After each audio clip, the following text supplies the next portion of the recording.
Delighted to be joined in the studio now by one of our most popular contributors, Michael O Doherty, pioneer in the field of healthcare, best-selling author, 28 years experience in guiding many people back to health, and the man behind Bioenergy Healing. Michael, good morning to you. Good morning to you, Fran. And it's very, very good to hear chat to you today. We have a list of stuff we wanted to talk about, but can I immediately drag you into the discussion that we're having this morning? Waiting lists and, you know, dental services and all of that.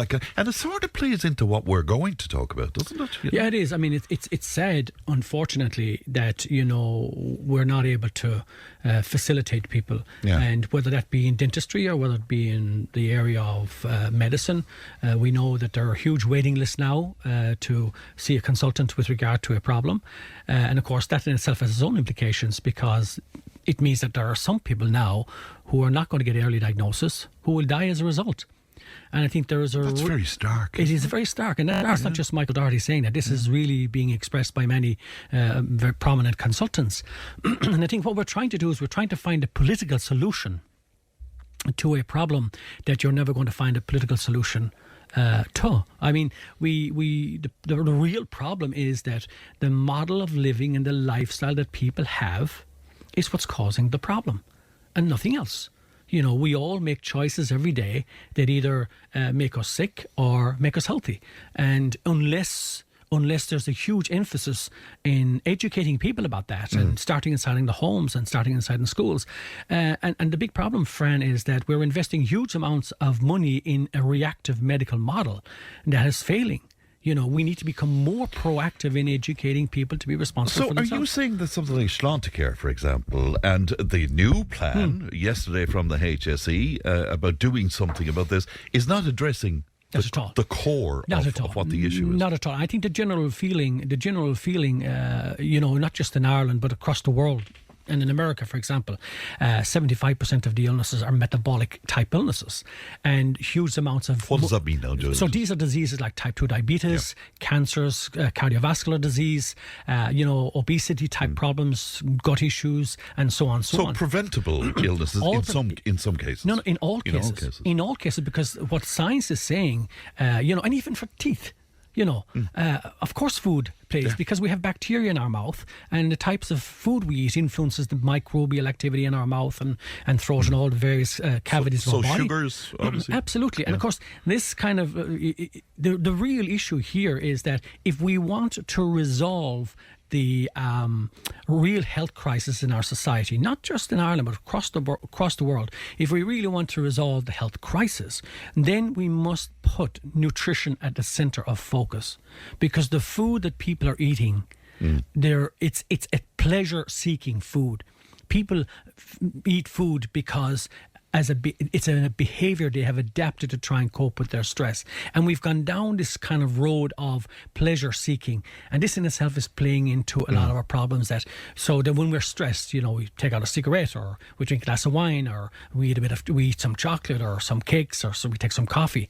And this is the way we're kind of programmed. So in a way, the human mind has been hacked for many, many years by the food industry, by various organisations. And as a result of that, you know, we have become pleasure-seeking in human beings, and as a result of that, we see massive addiction. And we see addiction normally only in the context of cigarettes or drugs or smoking and alcohol and all that kind of stuff. But ultimately, you know, we all have addiction. You know, we're either addicted to social media, we're addicted to the mobile phones, we're addicted, and sugar, of course, being one of the biggest addictions. And unless we address fundamentally the types of food that we're eating inside our homes, we are going to continue to be trying to quench the fire. And you touched on this last time, and I'd like you to broaden it out for maybe a little bit as well. Pleasure is not happiness, even though we associate pleasure with happiness. And you know, if you go to the dictionary, there are many different explanations and definitions about, you know, pleasure and happiness. And pleasure, you know, what it really comes down to is two types of chemicals in the body. But pleasure is giving, not taking. Pleasure is is short-lived, and it's often individual. It's often alone. Whereas we'll say if you take happiness is in giving.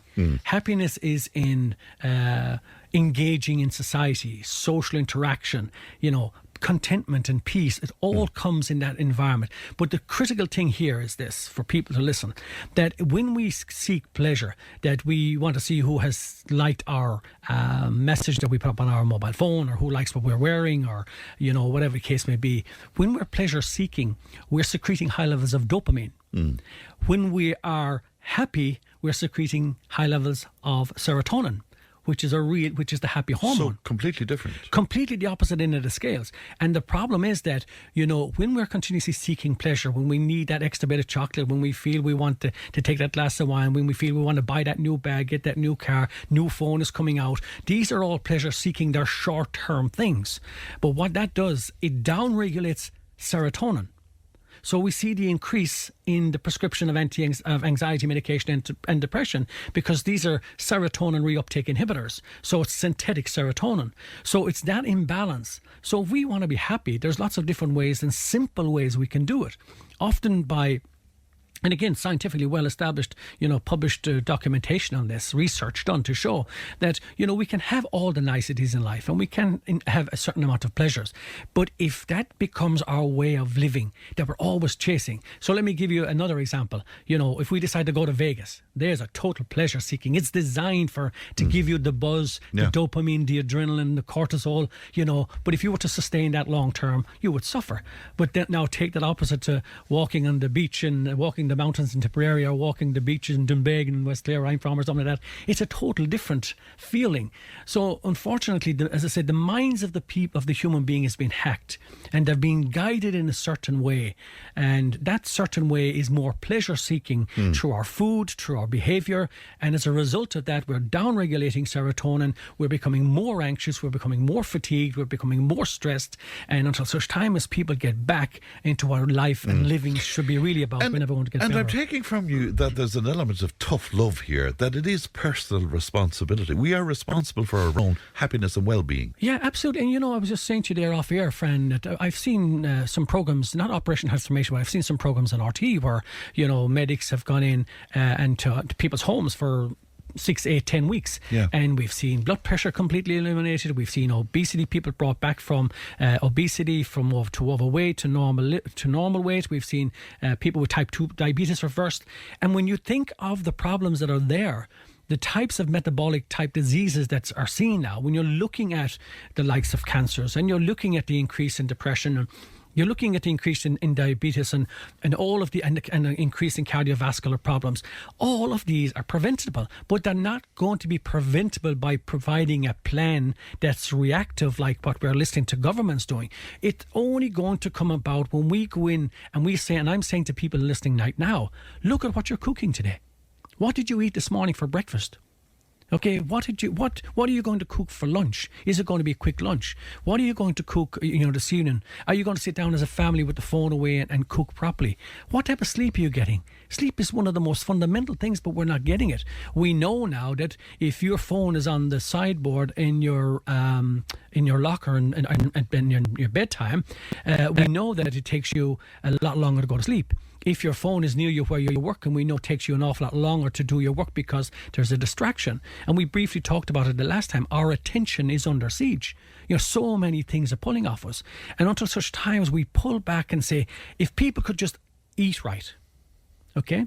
If people could get out and do a little bit of walking, if people could get good sleep, just those three things, and if every ounce of effort and energy and money was put into that by our governments and our health services, and then we would clearly be able to reduce the massive amounts of money that's been invested in trying to react to these types of problems. Less time in our emergency departments, less time with our dentists, less time with our doctors, our consultants. That's the result. Less absenteeism at work, more energy, more content, you know, and happiness, and that's the result. Yeah, you know, that we're happy. I mean, we talked about our parents the last time, our grandparents, and the wisdom that they carried forward, that they were able to sit down and they were happy with a lot. And what I'm saying to people is that if you forget yourself in pleasure seeking, if you don't look after yourself and be content, and rather than putting yourself under pressure to have this, that and the other, just say, you know what, This is fine. I'm good with where I am, because ask those two questions we often talk about. Why am I doing it? How does it serve me? So before you eat the wrong foods today, and we'll all eat a bit of the wrong food, but before you have your lunch today, or before you decide to take the fat food, the takeaways and all that, and before you decide to do all that, well, then what you have to do is got to say to yourself, well, is this healthy? Is this going to make me sick? So for people out there who really want to prevent illness, think about it in that context. Right. Our behaviour is very important. Let me put myself up here as a volunteer. Let me tell you about something. Yesterday, I had a problem with my eye. Yeah. And of course, being a Virgo and being a bit neurotic, I Googled it and I thought I was finished. And I thought that it was all over. I was going to end up in hospital and all sorts of things. I went and got some tests and I discovered it was a rather mild thing and it was nothing. Good. What did I do? I went home last night. I had chips and chicken strips and I had 2 glasses of wine. Yeah. What is wrong with me? Because how nuts is that? Like, you see, but at least now you're beginning to realise it. That's okay. Now you're still in. I always say to people out there, if you're still in a position to change this, change it. But why? I mean, it's a program. I like to think that I'm not an idiot. No, you're not. And there I do something stupid. Habit, like that. Behaviour. We're programmed that way. It's an automatic program. Because that was my celebration, Michael. It's a celebration, but it's also that pleasure that you got. That you're seeking the pleasure that you had the positive news that everything was okay. It wasn't something neurological. It wasn't something going on in the brain. You didn't have a detached retina and all of that kind of stuff. You didn't have glaucoma or something like that. So you were saying great. So what you say? Well, how did I celebrate before? Well, I celebrated before by having a takeaway and a glass of wine and blah blah blah. But the problem is, if we keep celebrating our day in that fashion, well, then you mightn't have an eye problem, but you'll certainly end up overweight. You'll certainly end up with type 2 diabetes. You'll certainly end up with possible cardiovascular disease or certain types of cancers. And this is what the evidence has shown us, that these are preventable diseases. So if people have a choice today that they can prevent ending up inside in a hospital, having serious treatment. And I mean, I see with myself, with people coming into my clinic, chronically fatigued, no energy, children coming in 7, 8, 10, 12, 14, 15 years of age, having no energy, chronically fatigued, absent from school. I mean, there has to be a reason for it. This is children. And then I say to the parents, okay, so what did your child have to eat this morning? What kind of stress at school? How often are they on the phone? Do they sleep with the phone inside them? They fall asleep with the phone. The phone could be underneath the bed. This is it. We have gone down. The human brain has been hacked by the marketeers. And, we have all these so-called influencers in our social media. And it's totally non-personal. And this is why it's great to see society coming back some bit together again, because the likes of Zoom and all this kind of stuff and social media, there's nothing to benefit from that. We need that interpersonal relationship, because there's empathy, that when you sit down and you're talking to someone at the end of the screen, there's very little you can get from it. Of course. But when you sit down, like you and I are having a chat, we could have this chat on the phone, it mightn't come across as well, but you and I can sit down and have a chat. Or if somebody has a problem, you're sitting down and you're talking to someone face to face, there's that empathy, there's that connection, body language, eye contact, all of the usual stuff. 100%. Yes. And we're social beings, so we need that interpersonal relationship. And this is what's happened with our children. Children's lives for the last 2 years, they have been forced into indoors, on social media, disconnecting from society, bad behaviours with food, not getting proper sleep. This is why they're fatigued. This is why they're tired. This is why they can't concentrate. This is why they're opting out of school. This is why there's so much conflict and agitation and frustration and anxiety. This is why there's an increase in antidepressants and antipsychotic medication and anti-anxiety medication in children. But not just those. Even in adults like ourselves, people are just out there, seem to be just angry, anxious, frustrated, and there just needs to be a pullback. And at least if families could sit down at home, cook together, get proper sleep, disconnect from the phone, get out in nature, try and just do that. I am telling you. And it's not rocket science. It's simplicity. Will you stay with me for a moment, Sure. Michael, because I must take a break. We'll be right back. If it matters to you, it matters to us. Call TIP today on 1-800-938-007. TippFM's Tip Today with Fran Curry. In association with Slattery's of Pecan, Tipperary's main Peugeot dealer. Slattery's Garage Pecan, the name you can trust for over 50 years in the Premier County. Slattery'sGarage.ie. Tip. Join the conversation in Tipperary. Contact us through Facebook, Twitter, or email tiptoday@tippfm.com. And welcome back to Tip Today. Michael O Doherty is still with me. We have to talk about what I think is the greatest temptation of all, is you go in to pay for your diesel and you are surrounded by every so-called treat and temptation. Do you think something needs to be done? Absolutely. Yeah. You know, I know you say it's our personal responsibility, it but is, yeah, but I'd be the same myself. I'd go in there and, oh God, I think I'll take a packet of mints or a bar of chocolate or something like that. I'm going to get a cup of tea down the back. As soon as I go in the door, straight in front of me are the cakes and the tea, coffee making stuff. Then I go up to pay, and at each side, in front of you and at each side, everything addictive. Yeah. Whether it's sweets, whether it's cigarettes, whatever, but everything addictive is there. And if you're a mother or father and you have parents and you have children and they're walking alongside you and they're saying, "Oh, mommy, can I have this?" and "Mommy, can I have that?" It's potatoes, it's crisps, and it's all sugar, fat. And you see, this was something that was really discovered, you know, in the low fat industry, when we thought that, well, if people went low fat diet, that it was the fat was causing the problem. But in actual fact, it was the sugar that was causing the problem, and it's still the sugar. And every disease known to man feeds off sugar. So if you take people who have so-called inflammatory-based disorders, and inflammation is an immune response to a problem. Yes. So if you take anybody with arthritis or cancers or even depression, you know, anything, people with brain fog, fatigue, all of this is what's going on into the gut, and the gut is producing a lot of inflammation. The brain becomes inflamed. It causes our weakening of energy and all that kind of stuff.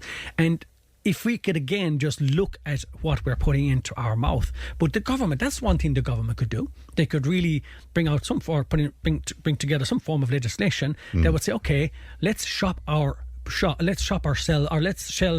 shops differently. Let's have down the back, you know, the less addictive stuff, and up the front have all of the good stuff. Yeah, I thought there was some legislation about that, where the cash registers are concerned in supermarkets, but maybe not. I mean, it's certainly not the case in forecourts. No, it's not. Absolutely, and this is the bigger thing. But like, when you take the amount of problems, I think it's in America, and I'm sure it's possibly here as well.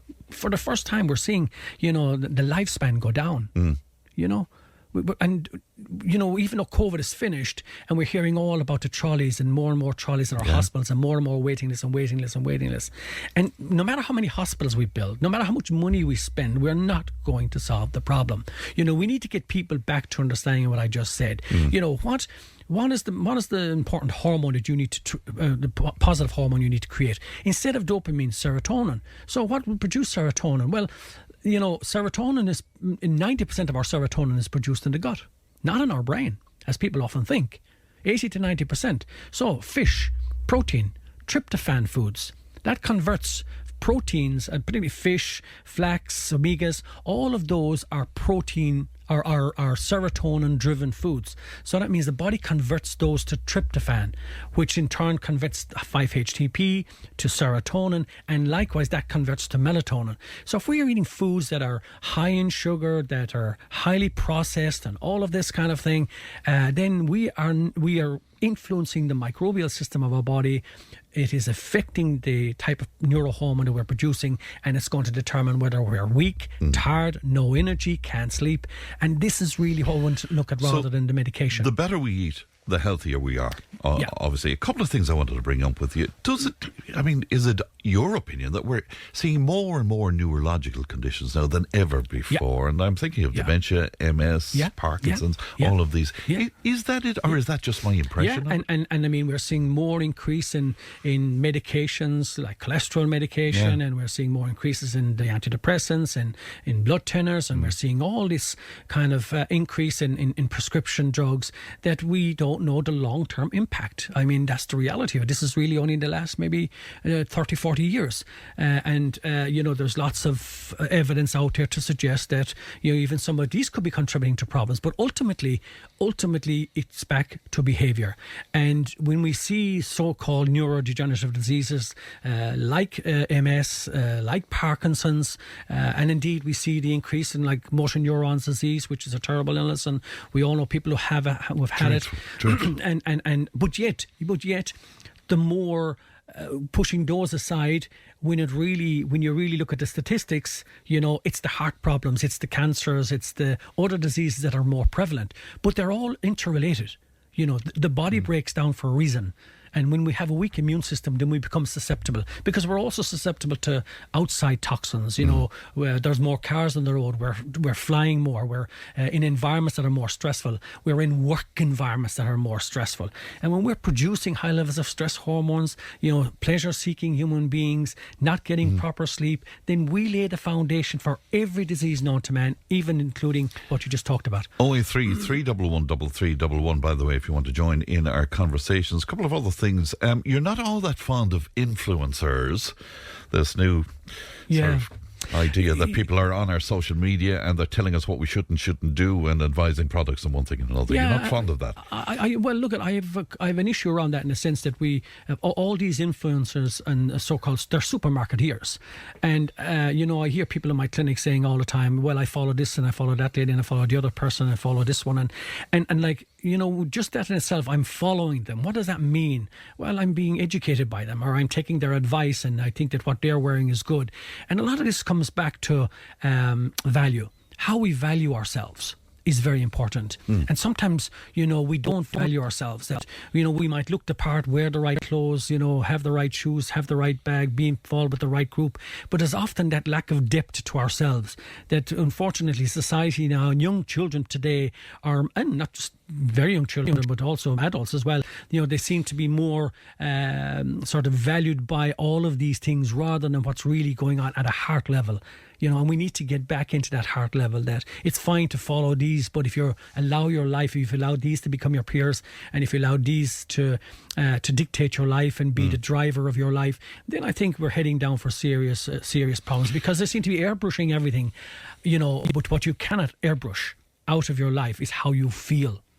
And we are feeling beings, we're emotional beings, we need emotional connection. That's a very dense sort of environment to be following people, in these influencers who are really only sucking you in a vortex, it's marketing certain products, really. And they're getting well paid to do it. Listener making a good point, and I'd love your view on this. He says, I just want to say to Michael that when people get cancer and they're very healthy and don't drink and don't smoke and are not overweight to exercise, what about that? And it may not be helpful to them to say that they could have prevented the cancer, as starting to blame themselves for getting it might be just out of hand. Do you want to take that? People absolutely. who seem to live very healthy lives. I absolutely get that, and it would be certain types of cancers that would be associated with nutrition, like bowel cancer. And you're not blaming. Not at all. Absolutely not. It's important. Absolutely not. I'm saying that we have to minimise our risk of getting these conditions. And you're right. I mean, we often see people who smoke and and nothing happens to them. We see people end up getting lung cancer, but there has to be a cause. There has to be a cause. And when people say that cause could be genetics, for example. Yeah, the evidence scientifically would say that it isn't, because we are products of our environment. Do you get what I'm saying to you? Yes. That genes are all the time changing and reacting to our environment. The genes don't determine our future. That the publications in Nature magazines, and we've seen the scientific and medical journals that say it is our environment. So we might think that, it could be just something in our environment. We might be eating perfectly healthy food, but there could be lots of emotional issues. There could be a number of different things that could contribute to the environment for cancers to get. Of course, there are genetic type cancers that's in, like certain types of breast cancers and things like that, and the BRCA gene and all that kind of stuff. But genetics is like a loaded gun. It is the environment that pulls the trigger.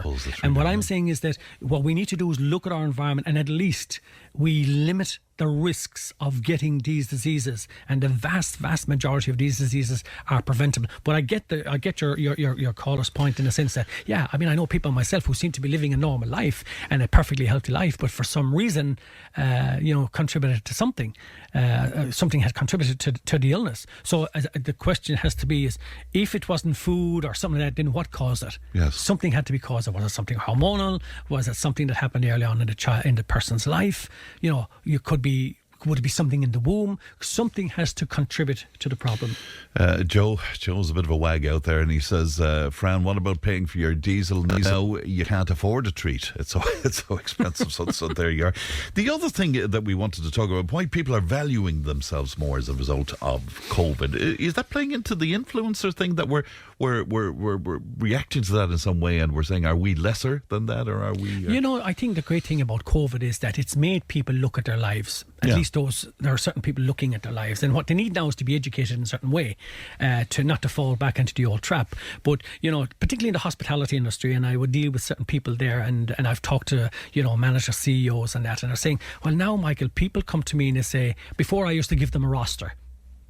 And they say, these are the hours you're working. Now they're coming to me and say, no, I want to work 4 hours here, 2 hours here, 3 hours there. I can't work that. And we have no choice. We have to react to it. So I think in that sense, people are beginning to value themselves, because I think corporations, there's a huge dissatisfaction and absenteeism in the corporate world. And I go into the corporate world talking about, to corporations, about how to manage people's energies, how to work with people, how to get the best out of the people, rather than just seeing people as what they were, just numbers. That there is a need for corporations and businesses and employers to look and value people more. And the evidence shows that if you support your employee and if you value them more, then you'll get more out of them. So I'm glad to see that people are beginning to value themselves more, rather than thinking, well, I have to stay in this job now because I need the money and that. And that's all fine, but it's all about, and I think this is really a good thing. Well, I think part of that is because it's an employee's market now. Absolutely, and it is an employee's market. I mean, every company, but this also leads into the health side of things, because you see people working. Over the years, I've seen people working in environments that they weren't happy in, but they stuck it out, and they were even taking medication to stay working in the job because they felt it was a good job and they didn't want to leave, and they were earning good money, but the cost was to their health. And I often saw people in my clinic, and I'd say to them, look, you've got to reconsider your employment here. You're sick because you're teaching, or you're working in a factory, or you're working in, you might be in a top executive in some company, but you're sick. So you can't equate, you can't measure success if it's going to cost you your health. So I think that reassessment and reevaluation, and this is kind of the message I'm trying to get across to people, that we need to reevaluate ourselves on a daily basis, and to value and respect the kingdom within, to value and respect who we truly are as spiritual, evolving beings. And if we can just simply have a good think about, how we're thinking, how we're in control of our own lives, what we're eating, how we get out amongst nature, and just work more with that serotonin-based model, we're going to be far healthier. Pat is in Templemore, and he's taking a little bit of an issue with us both, because he says that we're not sort of costing what it is that you're advocating in some way. But well, let me put it like this to you. Let me answer this question. If you think health is expensive, try sickness. And that answers that. So. And that's not being in any way arrogant. But try sickness, because no matter what it costs, think of the money. And I often say this to people in my clinic.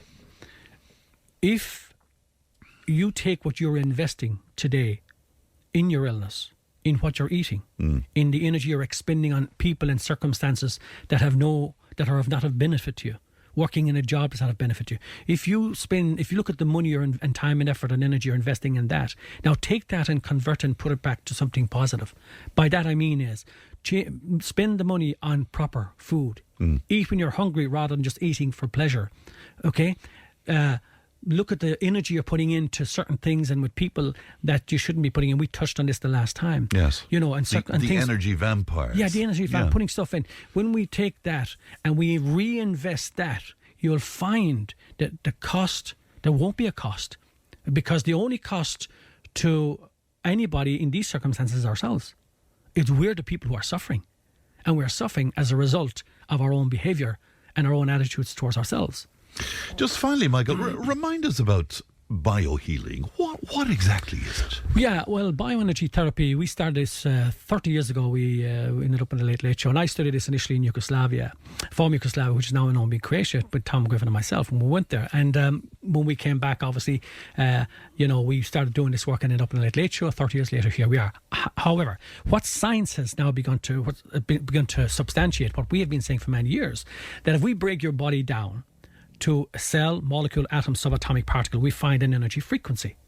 So every part of us is made up of energy. And what we have developed, and of course this can be measured and photographed and so on. Professor Valerie Hunt in UCLA, all of spent many years in this area. There's lots of others who have done it, which I could talk to you about. But science and physics and quantum physics and non-local physics has discovered that, yes, that we have this energy system, that this is our internal operating system, and that everything influences that. For us as therapists, what we have developed, and I teach parents how to work with this with their children, what we've developed are ways to manipulate or balance that energy system. And that when we release that energy that overload off the body energetically, that this in a way is able to take people from the survival mode, sympathetic overload space, back into the parasympathetic space, relaxes the body and initiates the process of healing. Over the years, we've shown this in great depth where people have recovered from the more serious of illnesses, and there are people who may not have responded for a number of different reasons. But over the years, we've shown, the evidence is there, that when we work with the energy system through certain techniques that we've developed, that this has a huge impact. And of course, what science has also done here in this is that it's shown that my intention affects your physiology, that what I intend for you. So when people come to my clinic, I'm not interested in their illness. I'm not interested in their past. I'm interested in where they're going. I'm interested in their future. I'm interested in creating a strategy for them. I'm interested in identifying why it is they're tired, stressed, anxious, depressed, have digestive problems, back problems. And I'm saying, okay, now let's work together. Why have you this problem? So first we work with the energy, then we look at the nutrition, we look at their mindset, we look at teaching them how to deal with their emotions. If there's a physical work that needs to be done, then I work with some medics. And if medics need to be brought in to help, fantastic. And what we're seeing is that with that integrated approach where we educate and equip the individual in our clinic, it changes their lives. And again, I was looking at the video this morning. I mean, Michael Flatley, the wonderful dancer that is Michael Flatley, I mean, he says that you saved him, really. Yeah, the thing is, look, absolutely. But, and it's kind of a bit, I was actually even only talking to Michael this morning on the phone because, of course, he's launching his new show and in the UK on the 17th of March. So I'm looking forward to going to that myself. So at Hammersmith, so it's going to be a fabulous thing. So, yeah, and he's a great, exponent of what we're talking about here and lives this life because... But he was laid low. Yeah, because... wasn't he? He had tried all the doctors. Michael did what everybody else did. When you feel good, you push yourself to the limit. Yeah. Because you know why? You never think it's going to be me who's going to get the illness. Yeah. You never think that. And what happens is we push until we can't push no more. And the body says, right, that's it. I'm going to shut you down. And then it can often be a long journey back. But I can say to people out there, look, there are many ways of, confronting our issues. And if we take the right approach, simple things. So again, and I know you're on time, listen to this, guys. Start looking at what you're eating. Get good sleep. Get out in nature. Turn the phone off at night. Just for those 4 things, your life will change. Very good. If people want to make contact with you, Michael, how can they? Yeah, well, michael.doherty.com or 087 6721 888 is the actual phone number. And Ali will have that number for you if you're required as well. Always good to see you, Michael. Thanks. Always good. Thanks a million. Thanks for having me.